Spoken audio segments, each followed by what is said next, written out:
morning, Slap Message Boards. My name's Bill. I'm here with Monkey McPot, and we're going to rifle through some of these pals questions and see what we can come up with here. So, first things first, it says, so Yuto was supposed to turn pro for blind at Street League. Well, he wasn't supposed to turn pro. I wanted to turn him pro, I guess is the way to say it, and I was trying to think of a cool way to do it. So with that being said, he had done, his video part, tons of stuff online, obviously lots of stuff for the magazines. And then, he started doing really good at these Street League contests. So I was like, fuck, it'd be kind of cool to do something amongst his peers with, big crowd, something fun and cool. So, once we kind of spoke with the Japanese distributor and came up with some ideas, graphics that we all felt was cool, we kind of proceeded there, and Street League in Chicago was coming up, and I was like, it would be cool to do it at the contest, but I'm trying to think, it's so crazy, so busy that it kind of runs like a show. So how do we do this? So my idea was to do it at the half, basically once they're about to start the finals. And I just, again, thought it'd be great with the crowd because the crowd really backs Yuto, and of course all the skaters love him. So started doing that, putting all this together, and I was like, all right, we need to get the physical board. I reached out to Street League, I spoke to them about it, and they were like, no, that could be really cool, so we talked about different ways, because you gotta hide shit, how does it work? So we got the board done. I had to fly to Chicago, and I couldn't put the board in baggage, because I only had one, and I was sketched on losing it. So I get to the airport, and the first person I see is Nick from Diamond, and he's like, hey, what's up? And I'm like, fuck, I have this board, I had to put it to the side and say what's up. So we were talking, and I was probably pretty quiet and short, so I kind of just ducked out, and then I turn around and Jeff's Rowley's there. He's like, hey, what's up? I'm like, fuck, dude, I'm on a flight to fucking Street League. Of course everyone's on it. So I'm starting to sketch out, and then I look, and Yuto's there with his agent or something. I'm like, dude, fuck. So I just ducked out and waited to get on. I put the board actually in the back of my pants, stiff back, and got on and hit it. And as soon as the flight ended, I just ducked out and went straight to my hotel room. Next day, spoke to people at Street League. They filled in Rowley, who I believe was an announcer at the time, Brian Schaefer, I think Paul Zitzer. I let some of the blind guys know what was going on, how we were planning on doing it. And, it felt pretty good. It was definitely bubbling excitement. So then the night before, I had to have all this shit in my head, oh, I gotta be, I can't bring the board unless it's in this black thing so no one can see it. I gotta get to the arena. So that night we went out, had dinner, ended up partying, went to some crazy bars, and then ended up back in my room at 1 in the morning. I think it was me, Pete Eldridge, Jerome Wilson, Kelly Hart, a couple other people. I don't remember. I was kind of buzzed, but what I do remember is Pete Eldridge going, fuck, this is sick. Yuto's board's dope. And I'm like, oh, shit. And I'm like, oh, I had to tell them what was going on. And they were like, oh, fuck, Duran. And everyone's like, that's going to be really cool, fucking cool. I was like, just keep it low key. They're like, for sure, whatever. And they were just like, fuck, can't wait to see how it goes down. So the next day, I'm all ready to do this, go down to the arena, hide the board in the fucking office room. Fucking got all these people, we had a signal for when it's going to go down, how it's going to go down, and marks. And finally, so I'm like, all right, fuck, we're going to do this. We're going to do this. So I go get the board, and I'm all amped, and I come out of the tunnel, and there's this dude who was one of the agents that Yuto was represented by, standing there. And I was like, what? And I just knew something was fucked up. And I was like, okay, so walk over, and I'm like, hey, what's up? He's like, hey, are you about to turn Yuto pro? And I'm like, yeah. And he's like, you can't do that. And I was like, what? What do you mean I can't do that? And he's like, it was very awkward. He's like, yeah, he wants to do another video part. He wants to do this and that. And I was like, huh, wait, what? Dude, it's on. And then he's like, no, you can't do this. And then I was like, did you just tell him we were doing this? And that's kind of the consensus. I was like, okay, this is super fucking weird. So immediately my penis goes completely soft. I was kind of in shock, and I went back and I put the board down, and now it's super awkward, so I walk out, and everyone's and I'm like, and that was that. And I remember I basically watched the contest and left. I was super bummed. It was super awkward, super agent moment. And, you know, at the end of the day, it didn't happen. I don't think anyone's ever even seen the board now that you mentioned that. But, you know, shortly after, we talked with his agents and this, that, whatever. But it was just kind of like a fucking weird, ruined moment. And then, of course, all the people that were involved wanted to know what happened. And, you know, I was talking to Rowley the next morning. He's like, what the fuck? Like, and he's like, fuck. And I'm like, yeah. And I just flew home with my tail between my legs. And that was kind of it with the failed attempt of turning Yuto pro at Street League. Was the DVD incident Socrates mentioned the reason Yanni was kicked off blind? Okay. So the incident in question was him being really upset at the beginning of his part for the blind video, in which he is frustrated in front of a penis that was spray painted on a wall in Sacramento. We worked really hard on that video. One of the trips we were in Sacramento, we were at that long white bump. I think Mike Moe got pulled into on, but you have to use like a van or something to get to it. We get there, Yanni had a trick he wanted to do. I don't know if we had a van because we were kind of budget, but either way, spot's no joke. You got to go full speed. It's fucking tiring as shit. So we're there. I'm filming, and you know he was getting pissed because he kept slamming or whatever, and for whatever reason, you know, I look and he's like bending over screaming, and there's this dick on the wall, but it's like disappearing into him. So, you know, I was like, fuck, dude, you're taking it too hard. And, you know, you're taking it pretty hard. What? You're taking it too hard. Try after try, the same result. And I was like, dude, is this gold? You know, like, I can't believe this is fucking whatever. And I think Beeble was there with me, just like you can hear him laughing in the background, because it's like, you could never imagine something so perfect. And of course, I thought it was fucking hilarious, you know? So anyways, at the time, clearly it wasn't like, oh, this will be the beginning of his part. But, you know, I knew it was going in somewhere, full pun intended again. So when the video came out, we had the premiere and it went over really well. People were stoked. And I remember after it, Yanni was like pissed. And I could not fathom why. You know, he had last part and fucking whatever. A couple days later, he was kind of going on and on about it. And I was like, dude, you know, relax. Like, I'm trying to, really what's going on? And basically he's like, oh, I got to come talk to you. And I'm like, okay, so come on over. And he came over and he was like, oh, you know, this fucking part, like, you're trying to make me gay or look gay. And I'm like, what? And he's like, the part at the beginning. I'm like, my intention, you know, it was funny. I felt like it was a good way to ease into your part. Full pun intended, not intended. But you know what I mean? I was like, by no means am I trying to like make fun of you or anything. It was just a funny thing, you know, and I felt like it started your part cool. And of course you had the last part. So obviously, you know, you were the fucking man, right? Like this video, everyone was like, you get last part for sure. And he kind of wouldn't let it go. And I was like, you know, and he kept going on about how it's like, makes him look gay and this, and I'm like, dude, I don't understand where you're coming from there. Like, it, you know, I apologize if it, you know, rubbed you the wrong way, but it's like, that wasn't my intention. I was just trying to have fun, but I'm not taking it out of the video. You know, I made the video and I felt like it was a great part of the video too. So did you also say like other people wished it? Yeah, like, you know, I mean, I couldn't, if I could have ever had something like that for myself, I would love it. But, you know, I remember Duncan was like caught wind of what was going on. He's like, what? He was like, I wish that was the beginning of my part. You know, like we all just like, it's fucking us. Like, it's funny, dude. It was almost like, you know, as deep as you could think about it. Like, it's almost like he might have thought like we painted the dick on the wall and brought him to the spot to freak out in front of him, which clearly wasn't the case. But again, yeah, that's kind of how things spiraled out. And, you know, I've seen him since and whatever. He's probably just as upset about it still. But, like, I'm like, I still look at it. Every time I watch it, I laugh. So, oops. But I just, you know, I don't even feel bad about it. I thought it was a great little thing we captured. And I think most everyone else had, you know, thought it was funny. And that was it.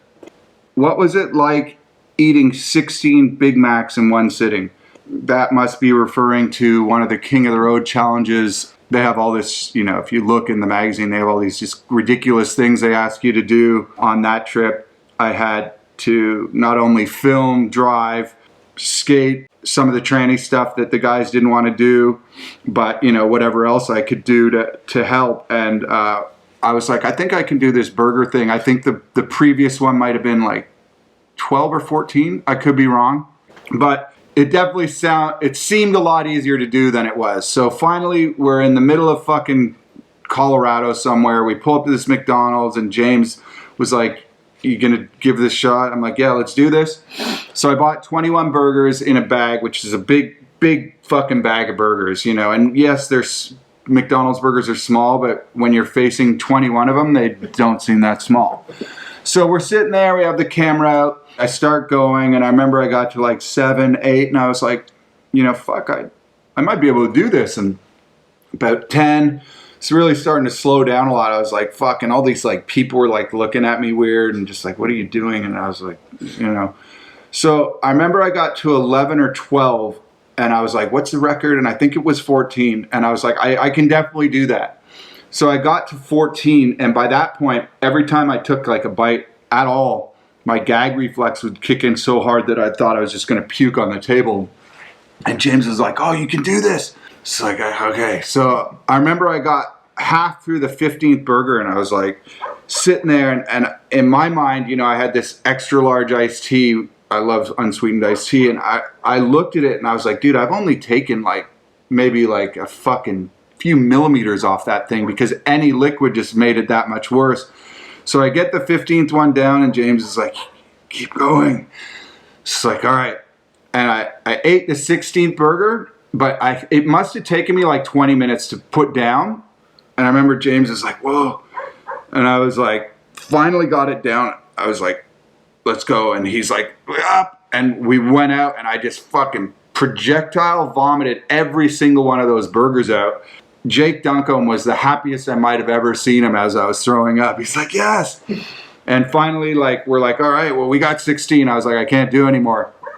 Everyone's amped. It's like 9 in the morning too, or whenever they start selling breakfast. And we get in the car, going on the highway. To go that way is where our thing is, and you know, the other part of the highway goes like this, and me and James are in the front, and this dude goes, "Er!" And like we just T-boned straight into his car, full on. And I'm like, what? And this is like 5 minutes after the burgers.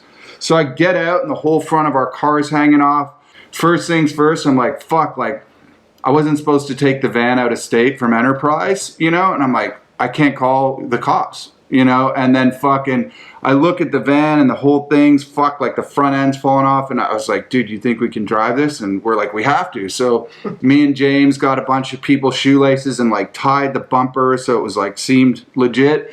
And then I was talking to this guy. I'm like, dude, what the fuck are you doing? You know, and I looked, and he had these huge tube socks on. One was drooped down, and the other one was all the way up with a pack of smokes in it. And I was like, were you looking for your smokes? Like, why did you just turn left when you're supposed to go right? And he's like, oh. So I was like, fuck this. And again, we tied the thing on and fucking just left. But both of those things happened, you know, very quickly together. Yeah, and I'm banned from Enterprise, which I always forget. A young Luan once wanted a pocket pussy as incentive for landing a trick. So back a step. A long time ago, I think we were doing digitals, and I came across these 2 Brazilian skaters that were just skating all, you know, shitty boards and whatever. I think at the skate park.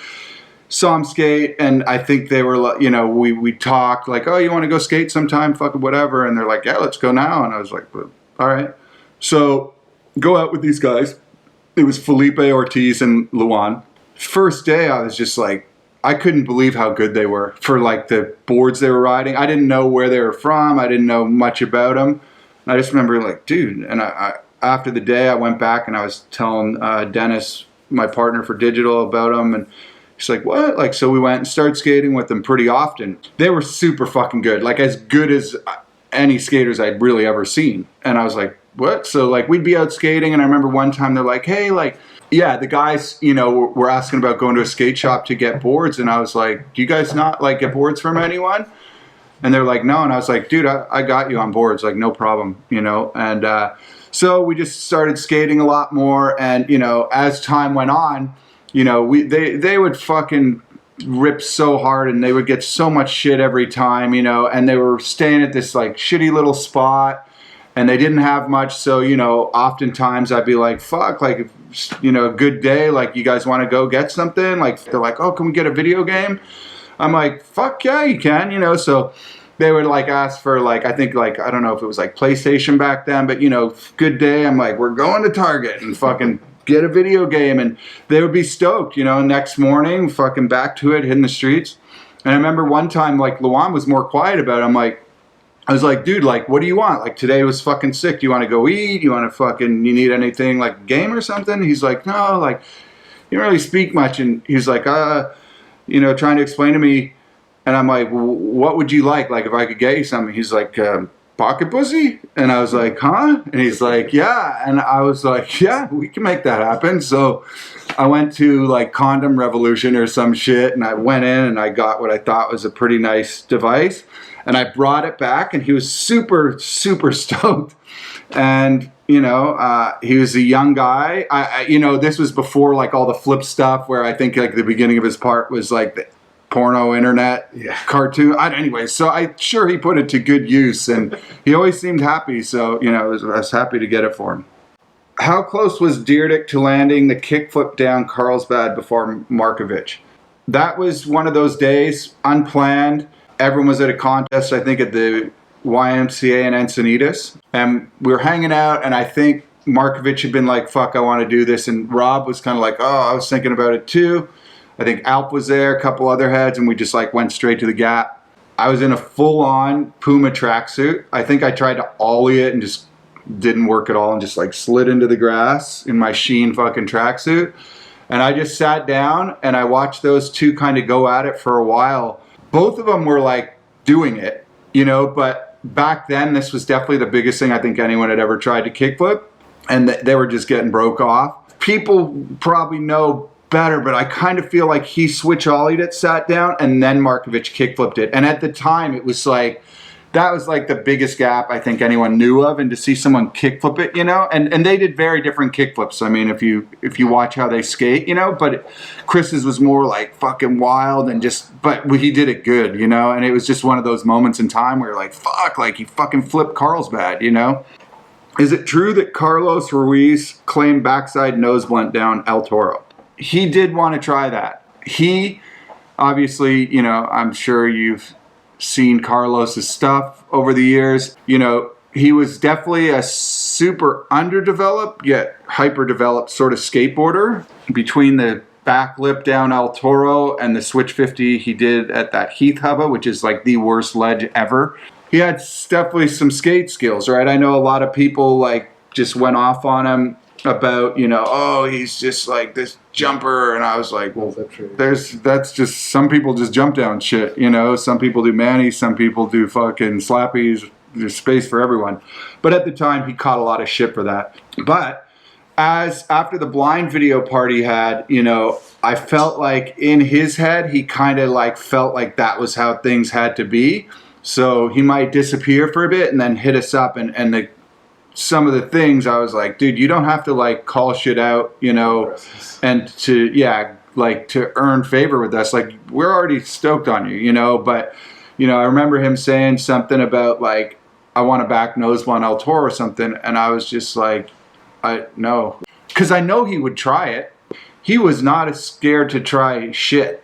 And, you know, sometimes he would make that shit and sometimes he wouldn't. But yeah, I believe he wanted to do that, and we were just like, dude, like, just skate, you know. And as time went on, I feel like that was kind of how that went. He would always have something big he wanted to do, but, you know, bigger gaps got. And the thing with him too was like, that dude worked like 9 to 5 every day, you know, so his opportunities got more limited to when he could skate. And I felt that was part of it too. Like, he felt like he had to redeem himself for some reason, but we were just like, no, let's fucking do whatever. But yeah.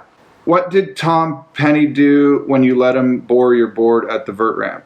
Okay, so this was early Plan B ramp in, I forget, Miramar area, like where the Air Force Base was. Plan B had that, and Edward Sebastian, I believe, was a clothing company.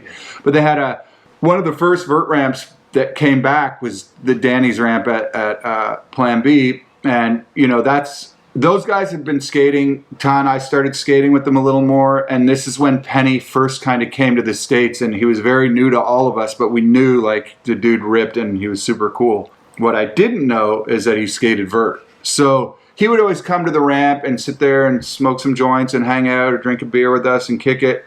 And I remember one time he was like sitting there and he was rolling a joint, and I was like getting ready to skate, and he's like, "Hey, can I try your board?" And I was like, "Yeah, like whatever." And he handed me the joint, and I looked, and he was like tacking on it, and he like tic-tacked and he nollied into the vert ramp, and I was like, whoa, like I'd never seen that happen. I was like, what the fuck? And he goes, he does a rock to fakie, a perfect caballerial, and then a perfect frontside flip, and then he popped out, and he's like, hey, and he took the joint back, and he lit it, and I was like I was just like, what? Like, he did not care at all. I had never seen anyone nollie into a vert ramp. I've never seen him skate vert, and I most certainly had never seen anyone do a perfect frontside flip on vert, no grab.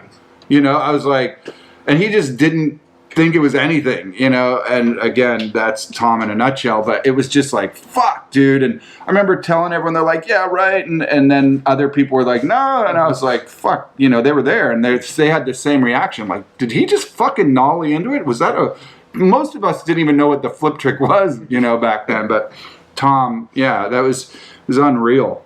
Lady Fanny, okay, right. First introduced to you and Justin Bokma in a Toronto article in Thrasher. You two sounded like a rowdy bunch, which was confirmed in your interviews and nude antics, but Bokma seemed to keep a lower profile. Can you tell me some fun stories from when you guys were kids? Yeah, we were definitely rowdy, crazy, young fucking kids. I think a lot of people thought we were dicks because we fucked with everyone. In hindsight, I think, like, if we fuck with you, it meant we really liked you, which is lame, but Canada at best, like, it was verbal chaos. Like, that's just what people did, just fuck with each other and cut on each other, and we were no strangers to that ourselves, but, you know, anyone that came in, like, you get it. But at the end of the day, you know, I think it was tough love, lame, but it was what it was. And, you know, I think, too, what people didn't realize is if, like, we were fucking with someone, the second that wasn't them, it was me and Justin just fucking with each other. But, you know, I was so lucky to, like, spend so much of my childhood with that dude because, you know, he was just fucking hilarious. What a lot of people didn't know was he's the youngest of 3 brothers, so he was kind of the runt, right? And so he'd already shit. Yeah, he was the bun of everything, you know. And I remember back in like '86, like we go street skating with his brothers Kevin and Ernie, and he wasn't allowed to leave the house, and you just skate off and you just see him so bummed. So, you know, by the time he was able to come out and skate, he was like, he was already fucking good, but he came into his own pretty hard and pretty quick, you know. And I think, like, you know, just being from Toronto, everyone knew that. It was like he was good at street, he was good at transition, like whatever. And as he got a little bigger and older, you know, he definitely came into his own in a way where it was like, fucking, if you're from Toronto, like legend status, you know what I mean? His skateboarding, personality, everything. So crazy stories and shit, millions of them. But, you know, in general, I was just lucky to have him as a friend, you know. So yeah, it was great growing up with him. And then he also asked, I loved your XYZ stars and bars section. Thank you. You're the only one. Was it hard for you to pull those street tricks?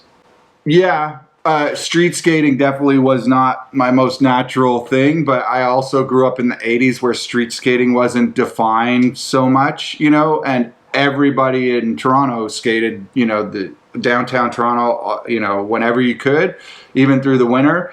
And then for myself, I skated more vert, but because I was around guys like Justin Bokma, Jason Corbett, Thomas Morgan, Lee Lechez, Jesse Sorensen, all these just fucking rippers, it was hard not to skate street, even if I was feeble at it. So, you know, when basically everything in that video was just like just regular sessions, you know what I mean?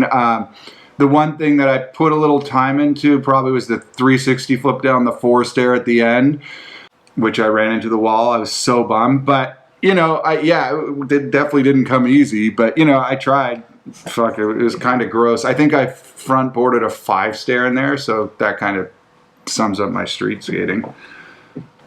Alone like a stone asks, I skated Toronto once a week for years and years. How great was skating downtown Toronto back in the day? Downtown Toronto back then, yeah, was absolutely amazing.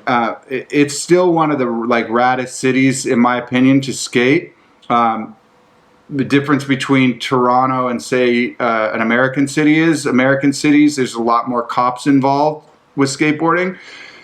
In Toronto, I don't know if I ever spoke to a cop, but there's a shit ton of security guards, and the security guards and skateboarding in Toronto especially, it's kind of militant there, you know, because you gotta like, it's like cat and mouse all day. You know, the security's there, they know you're coming, you know, you gotta kind of do what you do. Back then it was way more relaxed, obviously, but you know, looking at like today, you know, seeing someone like Bobby DeKaiser, someone the way he's working Toronto, it's just beauty. He's really shows you a bit of everything, you know, like obviously that dude's so fucking rad, but he really like uses the city, all of it, not just downtown. But yeah, it's one of the fucking sickest cities to skate for sure, and it just does have fucking great vibes. It's the most multicultural city in North America, so if you ever got the opportunity, definitely go there.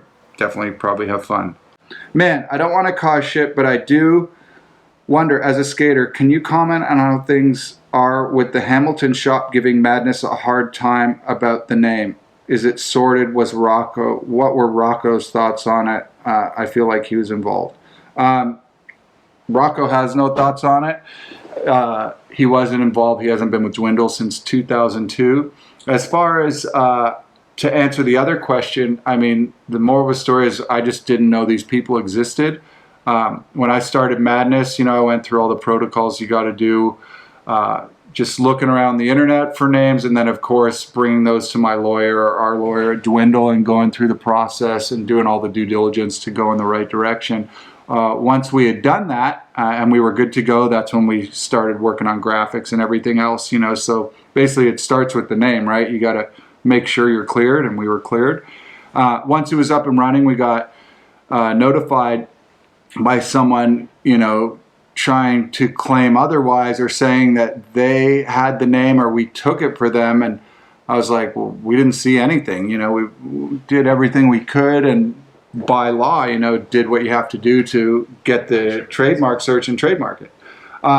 Looking into it, basically what it was is called, the shop you're referring to is called The Local. It's a skate shop in Hamilton. But the brand that they were saying was, I guess, called Madness Worldwide, which is spelled like MEDNE333 worldwide. So right when I saw that, I'm like, well, we didn't know that was there. Like when it's spelled with numbers, it's abbreviated. So I was like, you know, no, but whatever. So as shit went on, I was never contacted, but finally I was able to speak to the guy that runs the shop. And, you know, I explained to him, like, look, man, like, I didn't even know you guys existed, or Madness Worldwide, or however you say it, Maiden Threes, or whatever it is. So, you know, and we went through the right channels. We were able to have a conversation skater to skater, and it got squashed, and that was it. Dark Knight writes, do you have any crazy stories from when you were in Houston back in the day? Yeah, I don't know if this one's as crazy as it is interesting, but at the 1991 Houston Shut Up and Skate Pro Contest, which is the one that you see in like the first Plan B videos with Sheffy, like frontside 180, big spinning, the pyramid, and Cream, like fucking backside 180s over the fucking bank and rail out of the street course. Ronnie Bertino, like it was right at the changing of Vert and Street, right? But they still had the Vert contest, but like the street was kind of like the highlight, you know, and you're talking about, again, like Costin, Kareem, Sheffy, just the best. But that same weekend, I remember one of the nights we wanted to go out, everyone's like, oh, we're going to go see this band at this fucking bar type club thing. And we're like, well, whatever, fuck, everyone just goes to the same place. And we go, and it was Nirvana pre the album breaking. right? No one knew. I had no idea who they were. No one had any idea who they were. But we were in like a club at best size venue, you know, like 300 people. And those dudes basically, as far as I can remember, played the first album, maybe a couple other songs that didn't make it to it. And I remember everybody being like the next morning like, dude, that band fucking was sick, you know, but no one really knew anything about it. And it was shortly after that it kind of, you know, so it was interesting shit, you know, to be able to see a band like that before they take over the world with no expectation, you know? You didn't even know what you were going to see. But it was awesome. And he also asks, I know you were around to see Tom Penny when he was in his prime. What did you witness that was never caught on film? No one really filmed back then or wanted to film. I don't know what the deal was, but everyone just seemed to be skating. The one thing I can say for sure is a lot, because he was that good and he was very unpremeditated. He wasn't about like, oh, I'm going to do this. If you just go somewhere, he just does whatever. It seemed like he would do whatever he wanted with not much process, right? He would wait. Yeah, he didn't like ask you to film, set up, tell the photographer. That took a while to get to, based on the photographer or other skaters saying, dude, you got to go out with this kid. But to the question, a shit ton was probably missed, but the main thing, like for me at least, was back then, you know, everyone skated basically every day. And the one thing I do remember a lot from that era was like, we would go out, we'd start by playing skate in front of Rob's house or whatever, Rob Deerdick. And, you know, back then it was like Rob, Drake, John Drake, Kelly Bird, Justin Bokma, Kareem Campbell, Penny, Pat Duffy. So it was a very fucking rad nucleus of skaters to go out every day with, you know, and especially for me, I was just like, what the fuck? But I do remember the running joke was at the end of the day, because we would skate through PB a lot and not drive. And I remember we'd get back to the house and I'd be like, dude, did Tom fall today? And I would have to seriously sit back and think about it, because if it was a curb cut or it was a bump off something or a ledge, like he just did tricks. And I'm like pretty sure like many days he just simply didn't fall, you know, or there were definitely days where he was just like that good. And the best thing about him was like, he didn't have any ego to his skateboarding. He was just fucking gnarly, man. It's probably a bummer that more people weren't on the filming tip, because who knows, you know, but I'm pretty sure everyone that saw like the original stuff kind of gets a feeling like, there was a contest in Forum 1, I think it was in Northampton, England in 1996 I was at. And I think that's the first time I really saw Tom skate. And I was just like, dude, what the fuck? Like, I couldn't believe how good this dude was. You know what I mean? And I think that was the consensus there. But, you know, if you watch that video, Forum 1, Northampton, 1996, just look at his skating then. And, like, he didn't even break a sweat. You know what I mean? He was fucking just doing shit, and it was the best shit ever. Tom's fucked. No nickname. Who locked the car doors on you at the Eaton Center? Thomas Morgan. I'm going to skip down. How good is Terrence Davis going to be? So impressed with his game this year. How much flack do you get for being a Raptors fan in California? Terrence Davis is fucking great. This is a little basketball side story. He's an undrafted rookie that plays for Toronto. Toronto's currently on a 15-game winning streak. And last year, if you don't know, if you watch basketball, Toronto Raptors won the NBA championship, which was my happiest moment.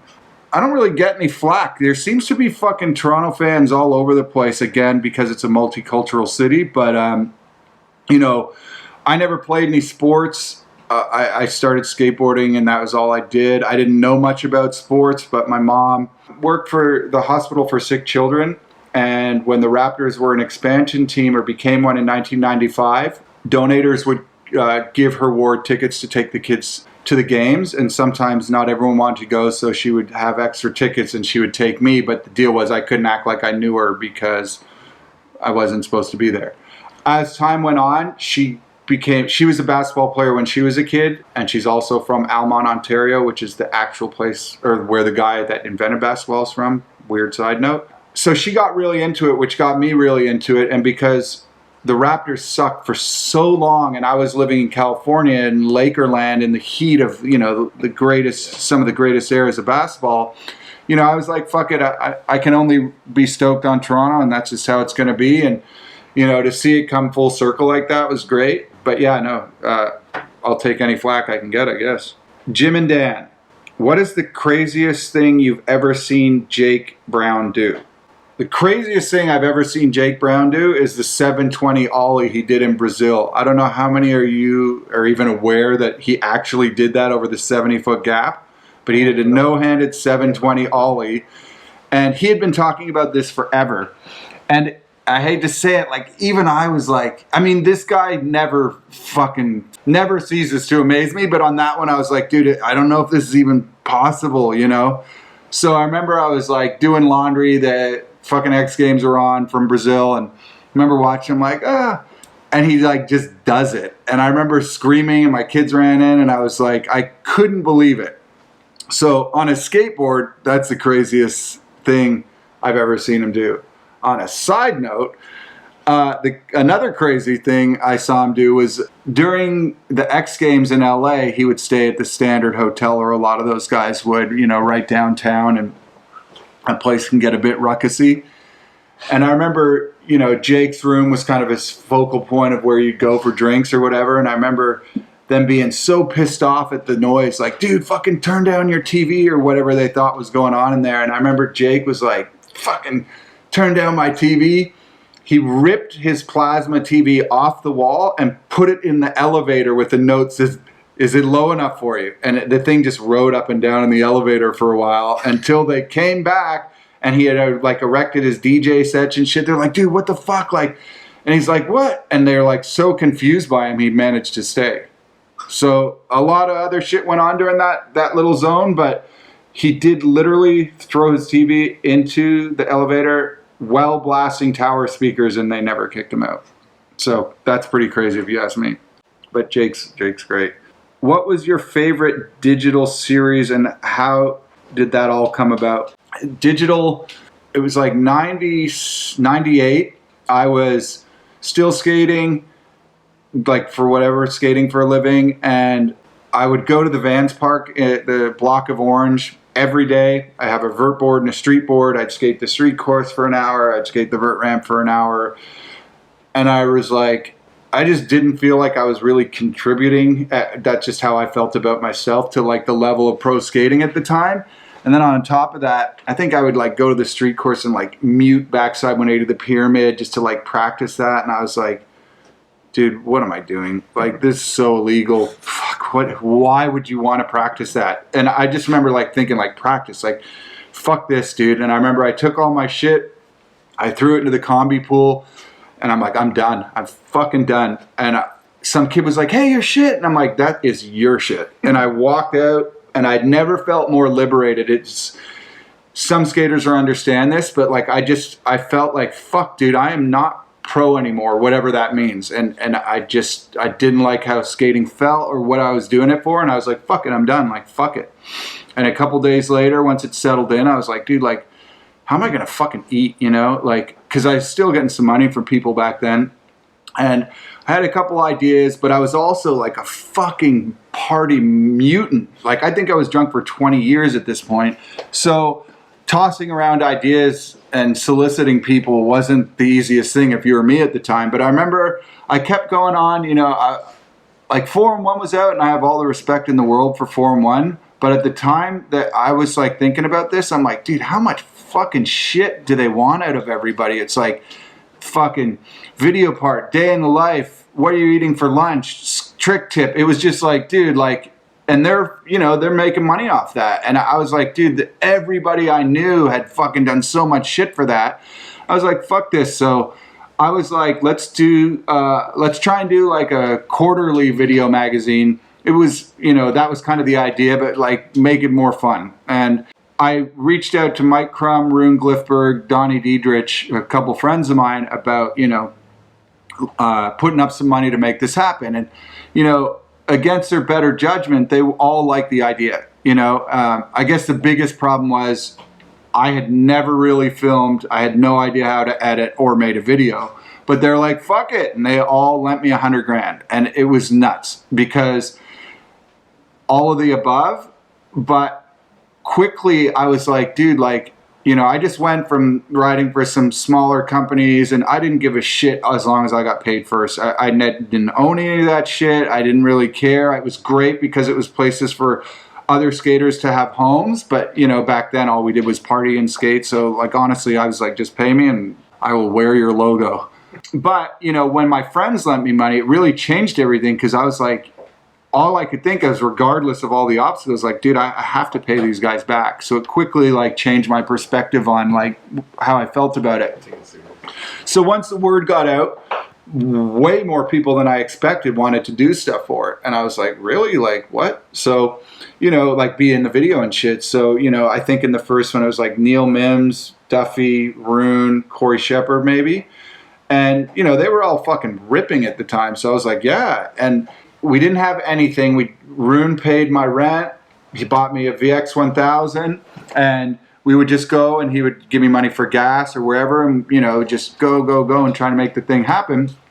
And I remember as we got closer, it was so crazy at the time that me and Rune chopped all the footage together between camcorders for the whole video. We didn't even have an editing bay, right? It was we made a master tape, and because Rune rode for Oakley at the time, they offered us to use their editing suite, which is next door to Michael Jordan's office at Oakley, which was extra bizarre at the time. And we had no idea what we were doing again. So I remember one weekend we were going to go to San Francisco right before the video came out, and I just wrote handwritten notes, and they bought me a fax machine, and I fucking wrote notes and faxed all these things out. It took like half a day, and left for San Francisco. And I remember when I got back, I opened my door, I was fucking tired, and I just heard the beeping of the fax machine. And I went in, and it was just fucking, the whole floor was orders. And I was like, what the fuck? You know, I'm like, now we have to finish this thing, obviously. So that's kind of how it happened. It was well received, even though, you know, like, looking back, like, at the first video, which to me was by far my favorite because it's so ridiculous. Like, there's like footage of Corey skating and doing rad lines, but I didn't even know you have supposed to wipe the lens and shit. Like, there's so much horrible shit. It made it, to me, my favorite video. And, you know, after that, it really did, like, good, except for, you know, at that time, we had to make VHS tapes. By the third one, we had to make VHS and DVD. By the fourth, fifth one, YouTube started popping around. So the timing was a little difficult, but we did have a great, like, kind of cult following. Everybody was down to do a part. And one of the cooler things I noticed, like, looking back, is we always had like a A-lister or top pro coupled with kind of an unknown. And those unknowns definitely became namesakes. Like, you know, one for sure was like Stefan Janowski. I remember just skating with him once and being like, fuck, like, did you guys, what the fuck, this dude's sick, you know? And, you know, he was a cool kid, and just asked him if he wanted to do a part. And it might have been his first part. I'm not sure, but, you know, it's just classic Stefan. Just fucking looks good on a skateboard and rips, and great kids. And, you know, obviously a lot of early PJ Ladd, Rodrigo TX, fucking Antoine Dixon. You know, he was one of the kids that would, like, jump in the car. I remember he always kind of just had like a mix match, like 2 different shoes, couple different wheels, you know, but everywhere we go, he was really good. And I remember he would skate with us quite often. And I remember one time we went to this 3-flat gap in a Sousa that has the black rail along the side. On one side, Appleyard back Smiths it in a flip video. I think Corey Shepard switched shove it at the set. But anyways, Julian Davidson maybe back nose one. Morgan Smith might have big flipped it too. Either way, you know, it's not the best spot. The long flat rail is janky, and the 3-flat out in the parking lot is super long and low, and it's like, that's why you probably don't see that much shit. I remember we were there with Antoine, and he's just like checking it out. First try, nollie flips it dead perfect. And I was like, wow, like, I'd never nollie flip at the time down something like that going that fast. Just like, yeah, right. So I remember telling, like, Dennis, my partner, and I think he had maybe started working with Crew and Super at the time, and dude, like, quick, word got out, about, like, I'm sure other people saw him, but I know for sure, like, Dennis, like, went down that road, and then, like, Baker and fucking, it was like, rest is history, but that dude is so good.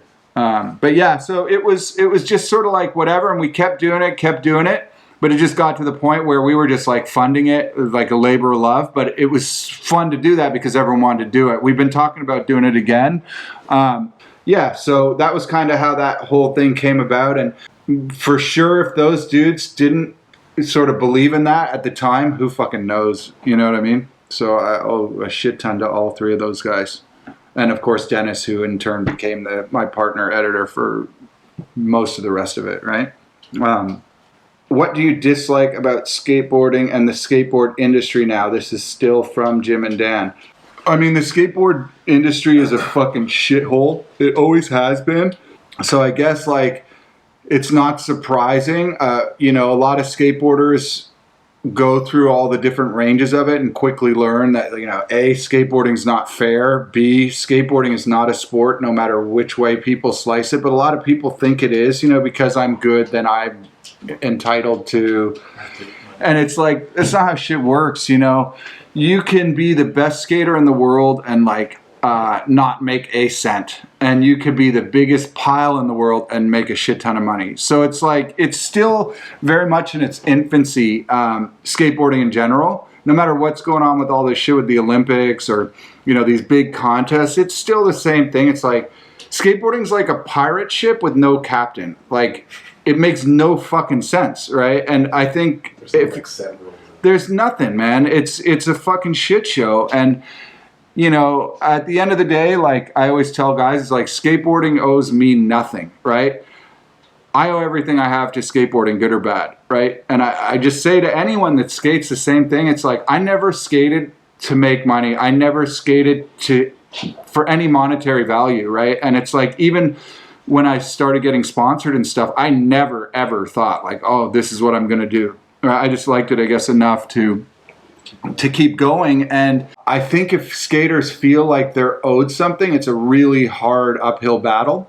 You know what I mean? Where it's like, skateboarding's a bit of a flash in the pan, especially if you're, in this trying to be sponsored to do that. Like, you get a very narrow window to really make shit happen. And it's like, I would just say try and make, the most of it, because it's like, at the end of the day, when you're done with it, you look back at all this stuff that seemed like a big deal, and it's like, it's not at all. But chances are you're still going to love skateboarding, right? So it's like, I'm 47. Last 3 years, I've had 4 surgeries. I broke my wrist, my forearm in half, and then my elbow.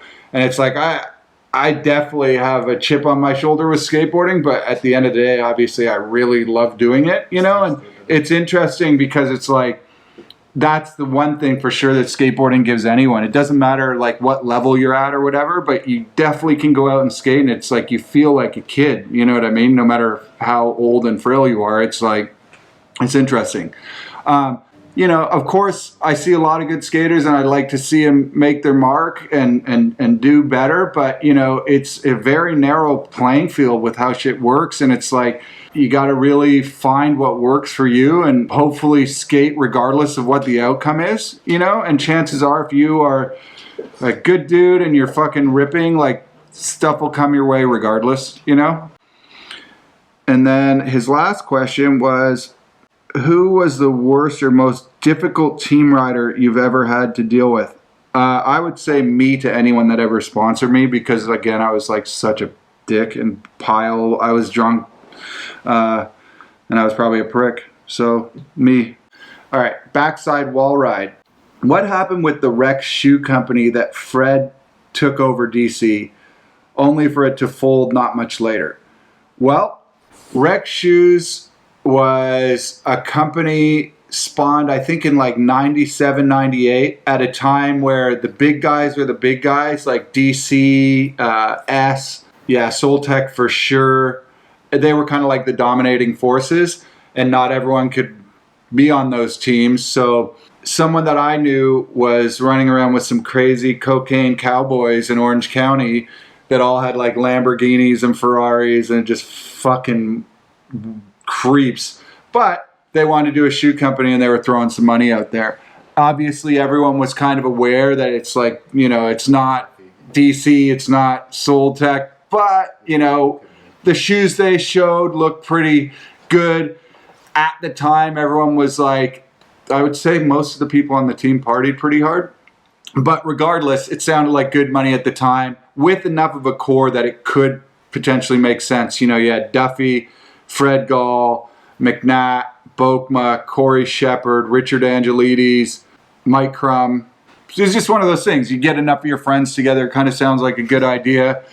Initially, when they first were making samples, my role in it was to try and help bring people in, you know, and of course I was doing it for the money because I didn't care at all. Like, it was like, fuck yeah, I'll do it.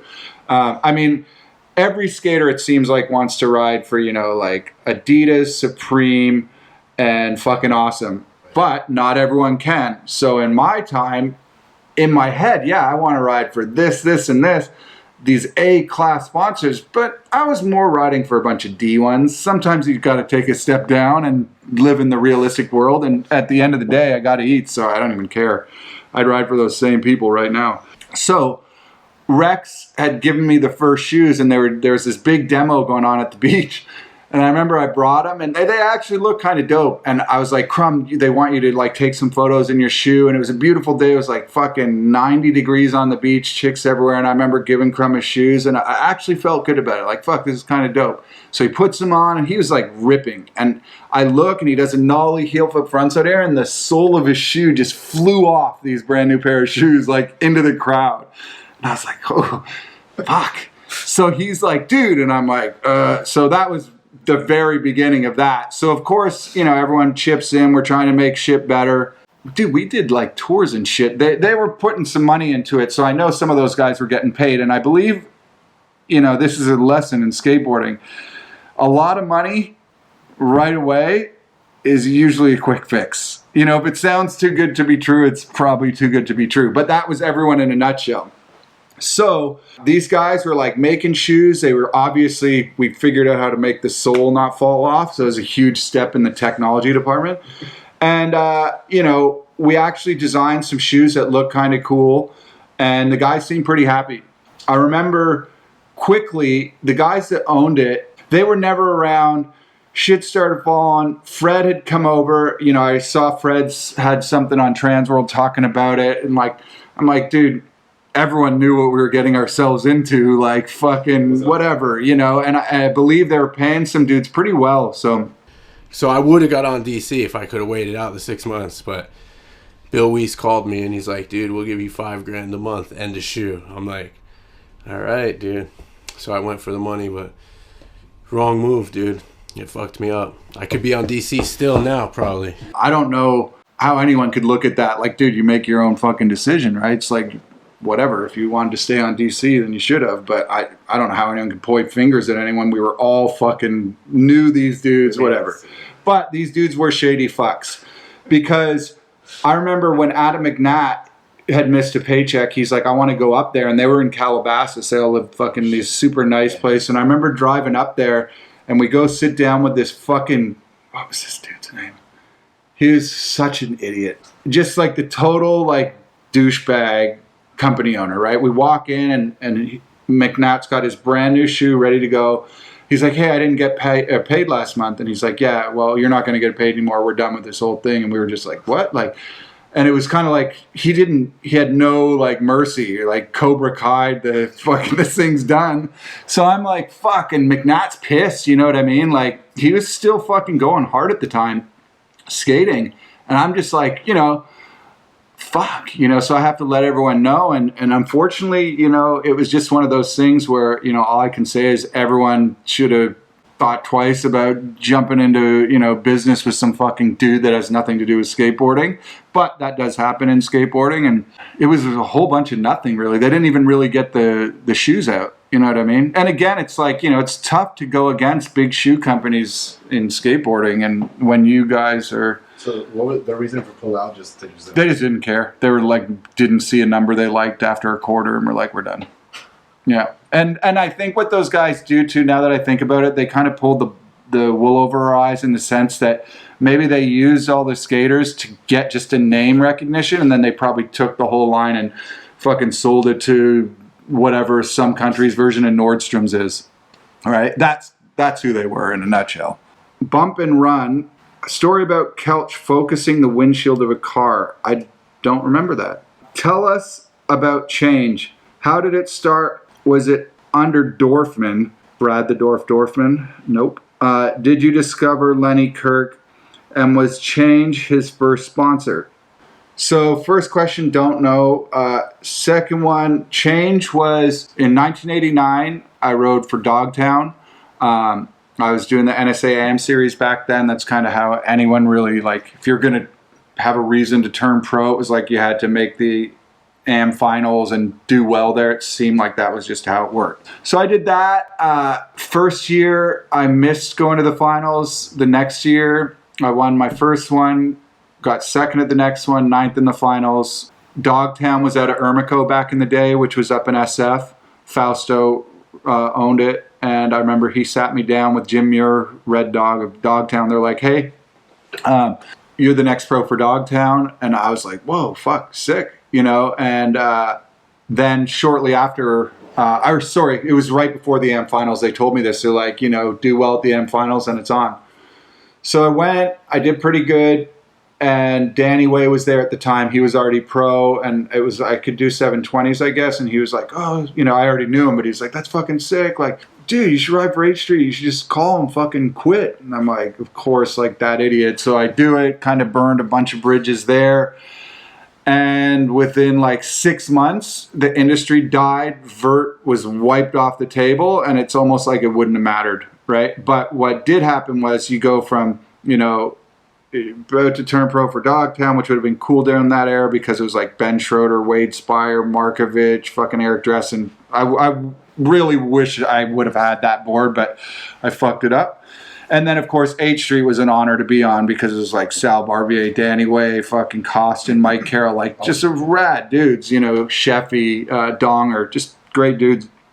But when Vert died, it was like went from, hey, we're working on your shape to like, click. No, like that I didn't like about the industry. Like just throwing out, like, you know, one day you're the main am about to turn pro. With how Vert died, it was like used toilet paper thrown out, like fuck off, nothing. They wouldn't speak to you. And I was just like, what the fuck, you know? It was very weird. But what I did notice was within the course of about a year, there were no Vert ramps. Everybody from, you know, Tony Hawk, you know, his whole deal was crazy. Bucky, like, moved back to Baltimore. Mike Frazier disappeared. There was just no Vert skaters. And I remember I was out here and I was super conflicted because I was still, like, really into skating, but it's like Vert was so frowned upon and there was just no Vert ramps or no, you know, and the industry was in rough shape. I stayed out here. At that time, I was staying with Sal Barbier, who was kind of like definitely in his prime at that time, and he was doing really well for himself, and he was super cool about letting me stay there. It's kind of an odd couple, but it worked. And shortly after that, I bumped into Rob Deerdick, who had just driven out from Ohio. Me and Rob used to skate in the same NSA AM ones back in the day, or I think the one I won, he won the street or whatever, so that's how we knew each other. Rob came out and he was in Leucadia, and I was like, oh, what are you guys doing? They're like, we just got a studio. So it was him and John Drake. They both had a mattress. I started hanging out with them and sleeping on the floor there. And, you know, obviously Rob came in and was a great, Rob and John were out here as, you know, two amazing skateboarders, but also like waving the flag for Workshop. And it was just like that, you know. So anytime Rob got a 1-bedroom, a 2-bedroom, he ended up getting the house and PB. Like everyone stayed there. He was super fucking nice about, generous, you know. Definitely so many people wouldn't have had a place to stay without him. So during that time, you know, there really wasn't very many companies, let alone, you know, the big ones kind of had fallen. The dwindle World Industries era was coming. Workshop was coming from the side. No one really knew what was going on, but clearly that's what was popular, right? It was very similar to some of the stuff going on now, where it's like those guys would just, no one wanted shit but that, right? It's like World, 101, Workshop, like, so for a vert skater at the time, you were like, no one wanted to talk to you. But Pacific Drive was the shop in Pacific Beach that everyone hung out at. It was kind of like this center spot for starting the day. Sam Yago, who was running the shop at the time, had a relationship with Watson, which is a wood shop down south. Made almost everyone's boards at the time. And, you know, he was like, hey, we should do something. And again, it wasn't like me or him owned it, but he was driving it. And at that time, you know, it was an opportunity. There was so much fallout from skateboarding. There were so many free agents, so to speak. Like, there's people everywhere, you know, just that were pro a week ago that just are nobody now. And I was like, well, whatever. So I started reaching out to people, and we kind of built a little crew. It was me, Bokma, Lance Conklin. That was that. And the next person on was Lenny Kirk. So to that question, I was out in North Carolina visiting my friend Kenton, and we went skating, and he was like, oh, you should check out this kid. And, you know, we go skating with them, and it was just one of those things where you're just like this, again, never seen anyone that good, that young, especially with what was going on in skating. So we're about to get in the car and drive to California, and I'm like, hey, man, you know, we should keep in touch. And he's like, oh, I want to go with you. And he was like 14 or something, I don't know. And he's like, oh, come on. And I'm like, fuck it, jump in. And so, yeah, we came out to California. As soon as he got here, everybody in around was like, who the fuck is that kid? Because he was so fucking good, dude. Oh my gosh. Like, his first run out here, people were just shell-shocked. You know, this was before the workshop stuff. Like, he was just so good. But he was a wild dude, but he was a kid, you know. He was a crazy kid, and he was hanging out with me, which is probably a horrible combination. But we skated, we filmed.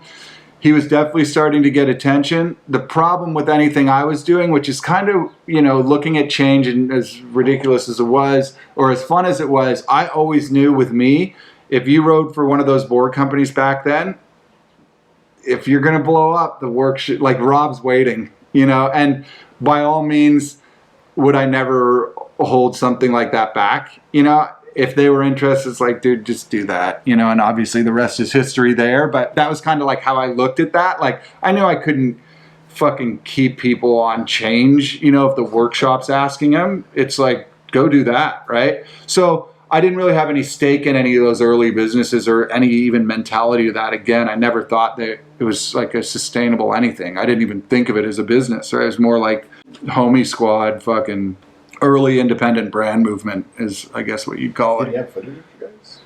We put out a promo. I think it's somewhere.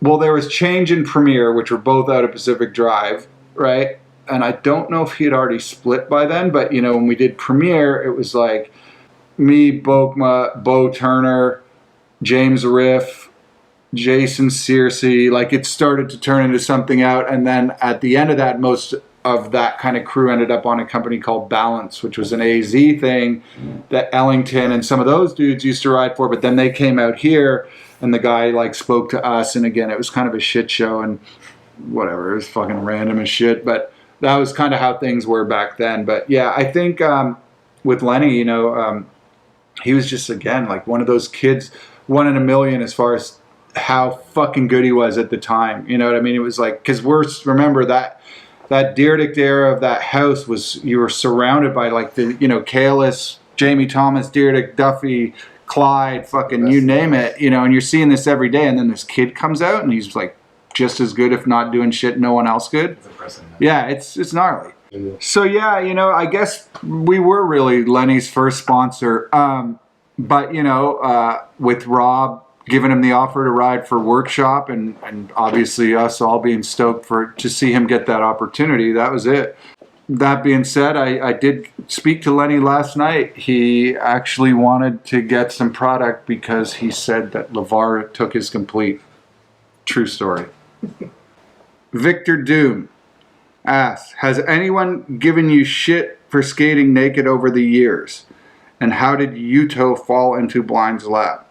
People have not really given me too much shit. I'm sure they weren't happy when it happened, but, you know, it's one of those things. It's a very awkward moment where, you know, like, no one really wants to see it, but when there's falls involved and then the make, it seems to make people happy. So I don't know if I ever really got any shit, but when Rob and Big did the episode in Tampa, Jeff Tremaine, who's the director who does the Jackass stuff, like, we're friends, and they're like, oh, dude, you should do one. And I'm like, dude, I can't, you know, like, just no. And then they were just on me all weekend, and Tampa's a pretty loose place, so it seemed like a good idea. And, you know, James was there, very encouraging. James Craig was like, you got to do it. And, you know, it turned into a much bigger thing than we thought.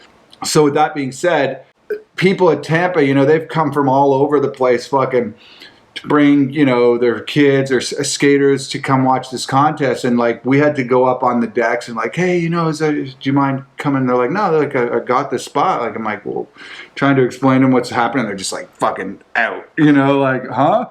So yeah, you know, it probably wouldn't have, well, you know, it's fucked to say, because, like, it worked in Tampa, and then, like, no one seemed bummed. Like, people had fucking, you know, people were diving into the ramp and fucking scooping up hundreds of dollars. So yeah, awkward, but, you know, I guess the lamest thing about it that I think I've spoken about before was, like, if you're just like a security guard or someone that's working like the stairs or something, and I'm like coming up nude, like, and they're just like, dude, what's going on today? And I'm just like, I'm sorry, you know, or you see me go up there and people just start moving away. I'm like, you know, what a dick, what an idiot. But again, it seems like people have fun with it. And then the other question was, how did Yuto fall into Blind's lap? It wasn't really like that. Yuto had been out in Santa Monica, I believe is where he was staying. There's Tomo is a filmer from Japan, great filmer, and I think he was like hanging with him, maybe Seva, Mickey, some of those guys. I'd heard of him, and he'd been out, and then finally, you know, I was like, went skating with him one day, and I was again just like, whoa, like, what the fuck, this dude's insane, you know. And I couldn't figure out, like, he'd been around, so I was like, what, you know. So I spoke to him, and he, you know, I was like, do you want to skate for Blind? And he was like, yeah. And I was like, well, fuck, you're on. And I just told everyone. I didn't, you know, I was just like, fuck. So he basically flew home 2 days after. And I just remember being like, he's got to come back, like, right now. And so I contacted him, and I'm like, hey, can you come back? You know, because I had thought, you know, like, we need to work on a part. So I contacted the barracks. I think it was when the barracks and the skate mag were working together. I forget what those parts were called. Anyways, so, you know, I told them I got this kid, like, we just got to do this. And they're like, fuck, all right, you know. Actually, there was rumors that he 5-0'd that 20 stair in LA. I wasn't around. He'd just done that one at near the triple set. Yeah. So I was like, did you shoot that or anything? He's like, nope. And I'm like, you know, that was kind of a thing where I told these guys, I'm like, I'm going to bring him back. We're going to work on a part. We're going to shoot, you know, a thing. And let's do this. And they were like, yep. So he comes back. I couldn't find him at the airport for like 2 hours. We finally get in my car. He comes and stays with me. He stayed with me for a while. And basically couldn't speak any English, right? So we basically kind of had flashcards and a way of communicating, and I'd show him, like, you know, In-N-Out or burrito, like, and he'd be like, burrito or whatever.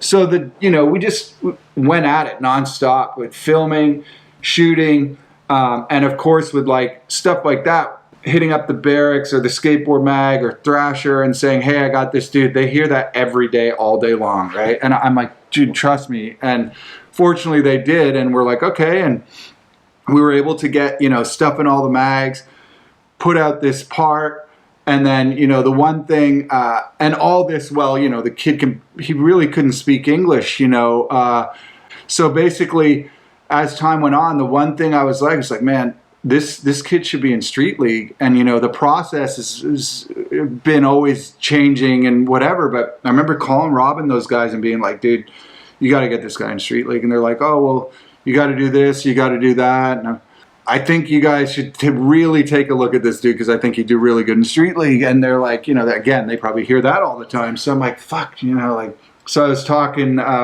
with them some more. So finally we're driving somewhere from skating, and we get a call. It was Brian Atlas, who works with Rob, and he was like, yo, you're right, like, could you get Yuto to Barcelona in 2 days to skate the open qualifier? And Yuto was in the car with me, but he didn't know what we were talking about. I'm like, yeah, yeah, so hung up with him, tried to explain to him the best I could. So he goes to fucking Barcelona, and I think not only did he get the top 2 spots, but I think he made the podium in his first one. And it was like, no matter what happens, Yuto would have made his way to Street League, but it was just so cool to see it go down that way. And then I was just so fucking stoked for him. You know what I mean? Because it's, what if you don't make the cut at your first one? You got to go through that whole routine again. But, you know, obviously since then, just seeing everything he's done, you know, is like, I'm so proud of that kid. It's fucking incredible. Point and click. Favorite and least favorite Canadian. My favorite Canadian for sure is Justin Bokma. Rest in peace. Best friend. Such a good friend to so many Canadian skaters. Such a fucking awesome skateboarder and funny dude. And least favorite Canadian? I like all Canadians. I don't have a least favorite. Wine and Crab writes, did Evan Hernandez end up hooking up with that chick that gave him her number at the beginning of his part? I don't know or think so. I wasn't there though. Did you film Carlos Ruiz backlip El Toro? If so, did you ever see him flip his board? I did film the backlip. He hit us up telling us he wanted to do that. And this was, we barely knew him, but of course we're like, fucking, let's go. This was more digital days. So I think I told Dennis, but he couldn't make it. So Aaron Schneiderman, subbed in and showed up ready to rumble. And we filmed the first day attempts, and it was pretty gnarly. Like, there were some really bad falls in that. But he and Carlos was like all his homies in this car, like, oh, sorry. And I'm like, fuck, dude, you tried. It's all good. Then we went back the next time is when he did it, and it's fucking crazy, man. Definitely want to, I can't backlip anything, but I would never want to backlip that thing. It's like there's no escape. Yeah, it's fucking scary, man. And then have you ever seen him flip his board? I have seen him flip his board. To that gap we were talking about, the Corey 3-flat, he did switch flip that perfectly. So again, little rough around the edges, but yeah, he can flip his board. He's just, I think he was kind of new to skateboarding in general. Favorite digital video. I have already said that my favorite was the first one because it's so shit. But I would say my favorite of them all was probably the Get Tricks or Die Trying with Galia's part, because like those guys, everyone that was in that worked really hard, and I felt like it really came together really well. And if you're familiar or not familiar with Galia, like his skateboarding at that point was like, dude, he was so good. He was so like, talk about it, what the fuck. That dude was as good as you ever needed to be at skateboarding. Trick, style, everything. Great, great dude. Next question is from Patrick 2G. What are your thoughts on the Canadian curse? Meaning, what do you think about Canadians that got overlooked and ultimately not making it in the industry simply because they are Canadian? I think that, yeah, there's definitely some great Canadian skateboarders that never made it all the way, that maybe didn't get the shine they deserve. But I can say that that's more of a global thing, because there's good kids from everywhere that don't make it, I guess. It depends on what your outlook is. Like if you want to be a pro skateboarder, I'd say the main thing, or especially in the earlier areas, where you definitely had to spend significant time in California, which isn't for everybody. So it's hard to say. I kind of feel like if you're gonna, you know, like the one name that jumps out at me is Ted DeGrosse.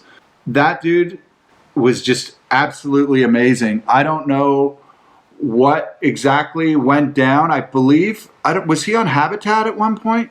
He was so fucking good. If you can look at some of his skating, you know, I don't know how he did not go further, because he was as good as skateboarding I've ever seen. But that's definitely an example. But, you know, I mean, it's hard to say. There's so many skateboarders that don't get a fair shake, but again, skateboarding is not a fair game.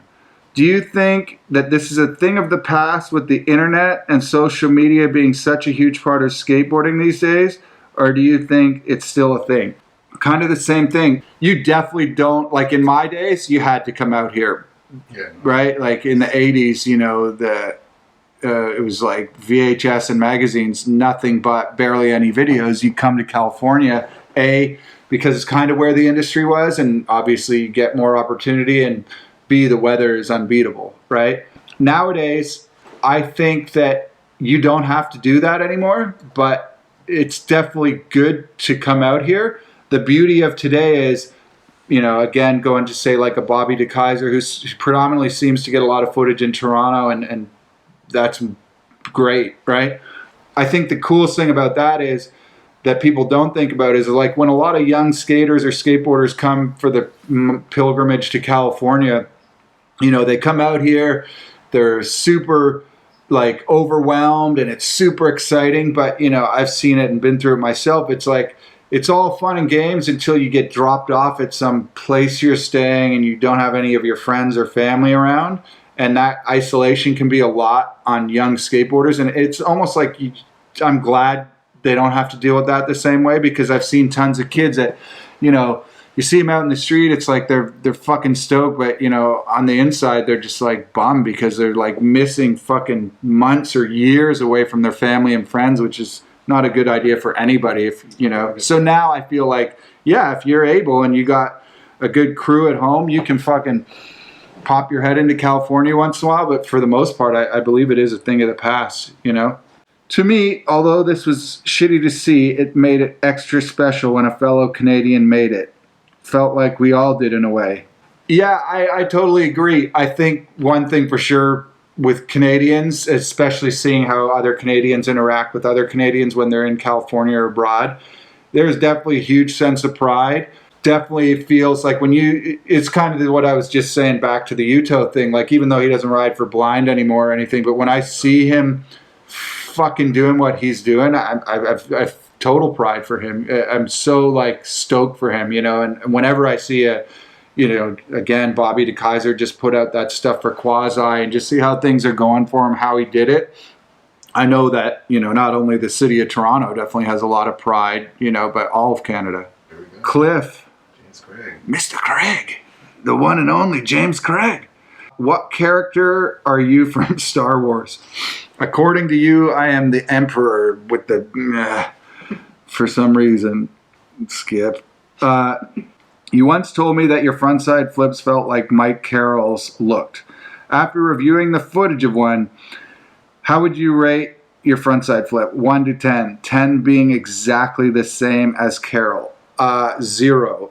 My flip tricks are some of the most disgusting of all time. Catches on the tricks, all right. The motion of both my feet being behind my back like I'm doing a back scratcher on skis. It's fucking gross. So horrible. How many miles did you drive on the King of the Road 2007? How was I as your shotgun co-pilot on that trip? I guessing we drove about 20,000 miles the way we zigzagged around the country. It was fucked. We drove from San Diego to Portland, Portland to Wyoming, Wyoming to Minnesota, Minnesota to Milwaukee, Milwaukee to Denver, Denver to Vegas to San Diego. So a lot. I don't know. Way too many. How were you as a co-pilot? Again, I would never, as you were my towel boy at Tampa to cover my body should things go wrong, I would never trust anyone with more responsibility than James Craig. He is the sturdiest dude out. Very, very good co-pilot. Very good motivator. Definitely has a beer if you need one. Give us your favorite Corey Shepard story. Ooh. I'll put one that involves both of you. One of my favorite things ever was when we were in Sacramento. I think Beeble was with us. Yeah, he was for this. And you guys were wasted, and I don't know what happened, but it's the footage is in one of the, I don't know if it's in a digital video or something, but you guys started arguing about something. I think you fucking open hand slapped James and he punched you in the face, but then one of you guys broke your finger in half, and it's like so gnarly in the footage. I looked to digital credits somewhere, but one of you guys snapped your finger right in half, and to me that was just so funny with the open hand slap. Corbett versus Casper, drinking Coronas in Toronto. Who won? Probably Corbett.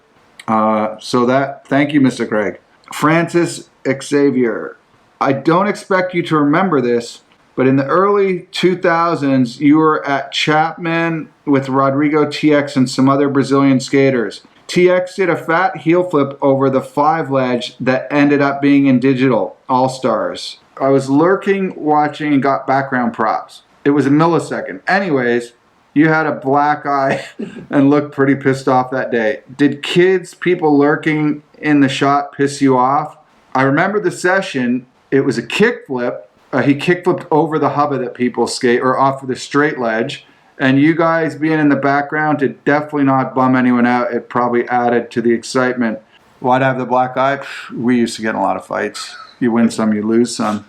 Any good Ronnie Krieger stories? Millions, but I mean, most importantly, have you ever seen him skate? I mean, that's my favorite story. The dude fucking rips. Euro TM. Fuck, man, I gotta ask. Why have you used arguably the worst music choices in skateboarding video history? I guess the easiest way to answer that is when I make a video, and you know, from the filming to editing to choosing the music and choosing the skaters and everything, then I get to choose the music because I made the video. So I would say to you, go make a video, choose your own music, you know, and I don't know what to tell you. Like, if you don't like the music I put in a video, then go make your own fucking video. It's like, stupid.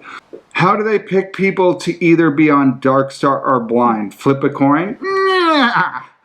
That's like, sounds like you're wearing a monocle when you ask me that question. Ridiculous. So that's that. Double Steve Burger. Hey Bill, since you've made your meat spin for ages, would you rather pee out a marble or poop out a softball? Those are some tough choices, man. Skip. Expired. Anyone else tried naked 540s to impress you? I hope not. I advise please don't, but do you. Best balls in skateboarding. Myself. Least favorite Canadian city. No such thing. They're all fine cities. Danny D. Favorite Toronto area skater of all time. Bokma. Favorite trick done at Bickford. It's tough. Morgan Smith switchtail 270 heel. Maybe his last trick in his blind video part. I mean, if anyone knows what that spot is, it's a long flat ledge over a really long 3-stair. It's long enough to where things can go wrong. I've seen people battle that thing, but Morgan did that, it's 2020, so like 11 years ago. It's pretty gnarly, man. You definitely got to be able to hold and flip out right. Why did you give flavor in your ear to Kevin Romar and not Morgan? I use Rush for Morgan. That's why. I don't know. Cuban Links. What's the most ridiculous thing you've ever seen Grant Patterson wearing? Compared to what people are wearing today, seems about even. Then again, there's people out skating like Billy Bob Thornton and fucking Sling Blade, so wear whatever you want. I didn't even wear clothes, so who am I to give you advice? Favorite slap Photoshop thread? Dude, there's so many funny ones. It's a tough question. Because you actually learned it, right? Yeah, of course. Who doesn't? I mean, I'm definitely on there once a day. You know, sometimes I'll take breaks. Sometimes it's hard to keep up. Like sometimes people like post like just hateful things or start multiple threads about someone, and I'm like, I just can't keep up with that. But I mean, I always check for like, I mean, it's a good source of news. You know, I'm definitely on there. Paraquat says, is the bank definitely closed? I would guess to the Tom Penny thing, I'd say yes, bank is still closed. Don't come back here. The bank is definitely closed. It's over with. I don't know why anyone would even go there anymore. Adam Abbas says, can you recall what happened on an old Dogtown road trip from SF to Reno? That must be the one we were talking about earlier where I sat down with them at Ermico and then gone to the AM finals. From SF to Reno for an AM contest, Chris Markovich was there and mentioned that every drug you could think of was brought and there was a lot of girls. Honestly, I don't even remember anyone like doing drugs back then if it was weed, but you know what I mean? Everyone was like fucking 18, you know what I mean? In vans with TMs. So I don't, if alcohol's a drug, yeah, there was that. Concerned Parent wrote, what happened to Felipe Ortiz? I was always a huge huge fan of his skating. In one of the blind videos, his part was one of my favorites ever. He fucking, I mean, one thing that jumps out to mind is the back nose blunt down that metal edge in LA. Dude, or the kickflip frontside nose grind at La Cañada. Like, I always thought he was super fucking good. What is he doing now? Felipe is in Brazil. He still skates, but he's also in like the Brazilian Migos. He's like a mumble rapper. And let me see if I can bring you some music.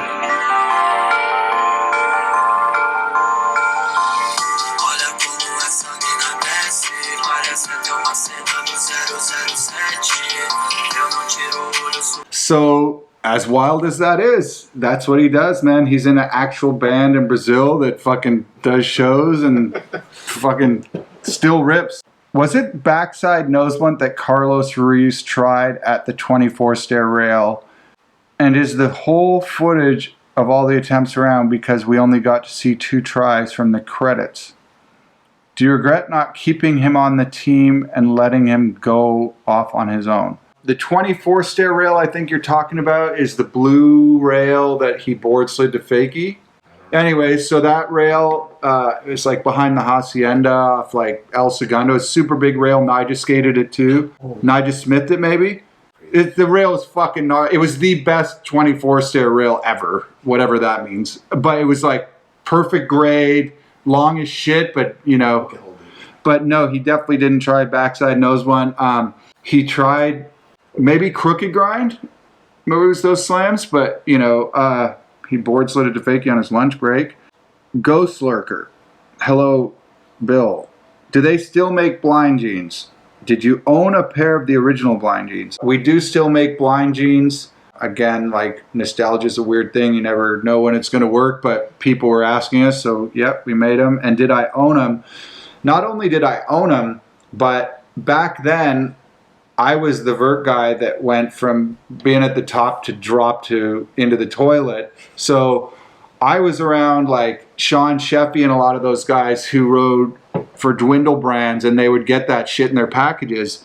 So I never owned brand new ones, but I'd be wearing Sheffy's secondhand ones. But it was rad because Sheffy used to tape the bottoms with stickers to get rid of all the strands, right? So they wouldn't frizzle out.